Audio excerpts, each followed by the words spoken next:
पश्चिम बंगाल की राजधानी कोलकाता की रेड रोड की दो तस्वीरें देखिए। इनके बीच क्या अंतर है शायद आपको नजर ना समझ आए, लेकिन ध्यान से देखेंगे तो इन तस्वीरों में आपको कानून व्यवस्था का इकबाल और मजहबी ताले की जकड़न का अंतर नजर आएगा। एक तस्वीर जिसमें रेड रोड को घेरकर मजहबी भीड़ नमाज पढ़ रही है, तो दूसरी तस्वीर में उसी सड़क पर सामान्य टैक्स पेइंग नागरिक चल रहे हैं। एक तस्वीर ममता बनर्जी के दौर की है तो दूसरी तस्वीर ममता बनर्जी के बीत जाने के दौर की है। आपको याद होगा एक दौर वह भी था जब पूरे बंगाल में तुष्टीकरण का बोलबाला हुआ करता था। ऐसे चौराहे थे जिन्हें एक खास समुदाय अपनी भपौती मान बैठा था। वो सड़कें जहां नियमों को ताक परख पर नमाज पढ़ना आम बात बन चुकी थी, और वो लाचार व्यवस्था जहां देश की सीमाओं की सुरक्षा के लिए बीएसएफ जवानों को भी जमीन का एक टुकड़ा पाने के लिए संघर्ष करना पड़ा। जनता बेबस थी, चाहकर भी वे न तो केंद्र सरकार की प्रधानमंत्री आवास योजना का लाभ ले पा रही थी और न ही आयुष्मान भारत के तहत अस्पतालों में इलाज करा पा रही थी। ऐसा लगता था जैसे बंगाल देश की मुख्य धारा से पूरी तरह कट चुका हो। लेकिन क्या आप यकीन करेंगे कि जिस बंगाल में कभी बदलाव असंभव सा लगता था, मात्र 100 दिनों में बदलाव साफ और सीधा दिखने लगा है। दरअसल बदलाव की असली शुरुआत 9 मई 2026 को होती है। कोलकाता का वो ऐतिहासिक ब्रिगेड परेड ग्राउंड जहां शुभेंदु अधिकारी, दिलीप घोष और अग्निमित्रा पॉल जैसे दिग्गज एक साथ मंच पर शपथ लेते हैं, तो पूरे बंगाल में एक नई ऊर्जा का संचार हुआ और पश्चिम बंगाल की जनता को वापस से एक उम्मीद सी जगी कि अब शायद नया निजाम हमारे लिए कुछ बेहतर करेगा। यह वही सपना था जिसे पूर्व की टीएमसी सरकार ने दशकों तक सिर्फ चुनाव जीतने के लिए चूरन की तरह बांटा था। लेकिन जब धरातल पर काम करने की बारी आई तो वे अपनी तुष्टीकरण और वोट बैंक की राजनीति में ही उलझे रहे। पर इस बार माहौल कुछ अलग था। 9 मई के बाद बंगाल के इतिहास में पहली बार लोग बेखौफ होकर भगवा लहरा रहे थे, एक दूसरे को रंग गुलाल लगाकर मानो असली आजादी का जश्न मना रहे थे। तो कुछ मंदिरों की घंटी बजाकर अपनी सांस्कृतिक पहचान पर गर्व महसूस कर रहे थे।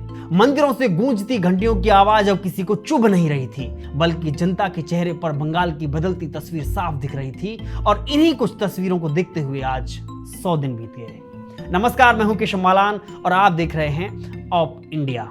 बंगाल में भाजपा सरकार के 100 दिन पूरे हो चुके हैं। इन 100 दिनों के भीतर बंगाल की तस्वीर कितनी बदली है, आज आपको यह समझना चाहिए। आपको याद होगा कि बंगाल में सालों तक बांग्लादेश की सीमा पर तार लगाने के लिए गृह मंत्रालय राज्य सरकार से जमीन मांगता रहा, लेकिन ममता सरकार ने अपने तुष्टीकरण के चक्कर में इसे लटकाए रखा और फिर खुली सीमा का फायदा उठाकर बांग्लादेशी घुसपैठिए अपनी मनमर्जी से भारत आते जाते रहे। लेकिन राज्य में भाजपा सरकार बनने के महज 2 हफ्तों के भीतर ही सीएम शुभेंदु अधिकारी ने इस पर सबसे बड़ा फैसला लिया और कहा कि हम सीमा पर बाड़ लगाने के लिए बीएसएफ को 27 किलोमीटर जमीन सौंपने जा रहे हैं। यह सिर्फ एक प्रशासनिक ऐलान नहीं था, बल्कि इस आधिकारिक घोषणा का असर कुछ ऐसा हुआ कि आज विभिन्न सीमावर्ती जिलों में प्रक्रिया तेज करते हुए 1100 एकड़ से अधिक भूमि बीएसएफ को सौंपी जा चुकी है। इसका परिणाम यह है कि देश की सीमाएं अब सुरक्षित होने वाली हैं। जिन बॉर्डर्स से अपनी मनमर्जी से बांग्लादेशी आते जाते थे, वो अब सील हो रहे हैं। अब बात करते हैं आयुष्मान भारत की। इसी तरह केंद्र की क्रांतिकारी आयुष्मान भारत योजना, जिसे ममता बनर्जी ने सिर्फ राजनीतिक द्वेष के कारण राज्य में लागू नहीं किया था, उसे शुभेंदु अधिकारी ने 16 अगस्त को पूरे राज्य में लागू कर दिया। इसके चलते आज बंगाल के लगभग 1 करोड़ 43 लाख परिवार यानी 6 करोड़ लोगों को हर साल 5 लाख रुपए तक के मुफ्त कैशलेस इलाज का लाभ मिल सकेगा। यहां तक कि अब बंगाल के 1240 निजी और 627 सरकारी अस्पतालों के साथ राज्य के नागरिक देश भर से 38,000 से अधिक सूचीबद्ध अस्पतालों में मुफ्त इलाज का लाभ उठा सकेंगे। अब बात करते हैं आवास योजना की। ममता सरकार ने सिर्फ केंद्र सरकार से बैर के चलते राज्य के गरीब लोगों को आवास जैसी मूलभूत सुविधाओं से वंचित रखा था। यही नहीं, प्रधानमंत्री आवास योजना को लेकर भी ममता सरकार में जमकर धांधली और भ्रष्टाचार की बातें सामने आई थी, मगर शुभेंदु अधिकारी ने सत्ता में आते ही इस पूरे सिस्टम का शुद्धिकरण किया। राज्य में इसे पारदर्शी बनाते हुए पश्चिम बंगाल आवास योजना का रूप दिया गया और हाल ही में एक कार्यक्रम के जरिए राज्य के 10 लाख से अधिक ग्रामीण परिवारों के खातों में 6122 करोड़ की राशि सीधे तौर पर भेजी गई। इतना ही नहीं, पिछली टीएमसी सरकार द्वारा तैयार की गई 30 लाख लोगों की संदेहास्पद सूची की जांच की गई, तो उसमें 12 लाख से अधिक अयोग्य और फर्जी नाम सामने आए, जिन्हें शुद्धिकरण के तहत हटाया गया। सरकार का संदेश साफ है कि बिना किसी धर्म, जाति या राजनीतिक भेदभाव के योजना का 100% लाभ केवल असली जरूरतमंदों को ही मिलना चाहिए। इसी का परिणाम है कि वर्तमान में 18 लाख से अधिक पात्र परिवारों के मकानों का निर्माण कार्य युद्ध स्तर पर जारी है।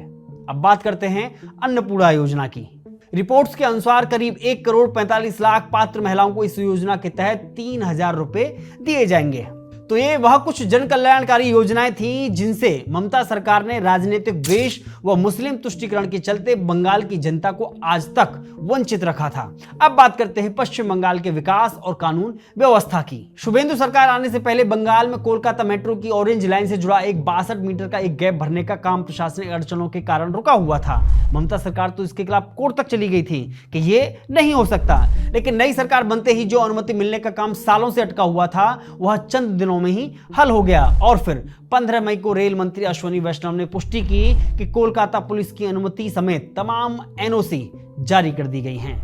इसी तरह टीएमसी शासन में तालाबंदी का शिकार हुई ऐतिहासिक जूट मिलों को दोबारा शुरू किया गया। सुनने में भले ही यह सामान्य लगे, लेकिन श्रम विभाग की त्वरित कार्रवाई के चलते 14 जूट मिलें फिर से चालू हुई हैं। उनमें हजारों मजदूरों को अपने ही राज्य में अब रोजगार मिल सकेगा। इसके बाद शुभेंदु सरकार के आने के बाद सबसे बड़ा असर देखें तो राज्य की कानून व्यवस्था पर साफ दिखाई देता है। उपद्रवियों और सिंडिकेट राज पर नकेल कसने के लिए पश्चिम बंगाल सार्वजनिक सुरक्षा और सामाजिक गतिविधि नियंत्रण विधेयक 2026 लागू किया गया। डिटेक्ट, डिलीट और डिपोर्ट की नीति का असर अब जगह जगह दिखाई देता है। याद करिए, सत्ता परिवर्तन होते ही जब बांग्लादेश की सीमाओं पर भारत छोड़ने वाले घुसपैठियों की लंबी कतारें देखी गई थी। टीएमसी के नेता जहां राज्य में किसी भी घुसपैठिए की होने की बात नकारते थे, वहीं उस कतार में सामान बटोरे लोग खुद स्वीकार कर रहे हैं कि वो घुसपैठिए हैं। सालों से संरक्षण पा रहे अवैध घुसपैठियों के नेटवर्क पर जब शिकंजा कसा गया तो सिंडिकेट चलाने वाले शहाबुद्दीन मंडल जैसे अपराधियों का पर्दाफाश हुआ, जो बांग्लादेश से भारत में घुसपैठ कराने में मुख्य रूप से शामिल था। सड़कों पर किसी समुदाय की मनमानी नहीं बल्कि कानून का राज दिखना शुरू हुआ। लोग ये देखकर हैरान थे कि आखिर जिस रेड रोड पर नमाज के नाम पर घंटों तक यातायात ठप कर दिया जाता था और जिसे पूर्व मुख्यमंत्री खुद बढ़ावा देती थी, 2026 की ईद पर वही रेड रोड कैसे पूरी तरह सुचारू नजर आया। वहां नमाज के नाम पर कोई शक्ति प्रदर्शन नहीं, कोई आम जनता के लिए असुविधा नहीं। कट मनी वसूलने वाले टीएमसी नेताओं से हिसाब मांगना हो, बंद पड़े स्कूलों को खुलवाना हो और मंदिरों को पुनर्जीवित कराना हो या फिर उद्योगों के लिए भयमुक्त माहौल बनाना हो, इन 100 दिनों में सबसे बड़ा बदलाव यह आया कि बंगाल की जनता को अब बिना डरे सच बोलने का साहस मिल गया है। जो बदलाव कभी नामुमकिन कहे जाते थे वे अब धरातल पर हकीकत बन चुके हैं। मजहब देखकर वित्तीय सहायता देने का दौर पश्चिम बंगाल से अब जा चुका है और बंगाल के विकास की कहानी बेहतर इंफ्रा, उच्च शिक्षा, स्वास्थ्य व्यवस्था, महिला कल्याण और युवाओं के लिए रोजगार देखकर तय होना शुरू हो गई है। बंगाल की इस बदलती तस्वीर, तुष्टीकरण के अंत और विकास के इस नए अध्याय पर आपकी क्या राय है, हमें कमेंट बॉक्स में जरूर बताएं। देश और दुनिया की राइट खबरों के लिए आप हमसे जुड़े रहिए और देखते रहिए ऑप इंडिया।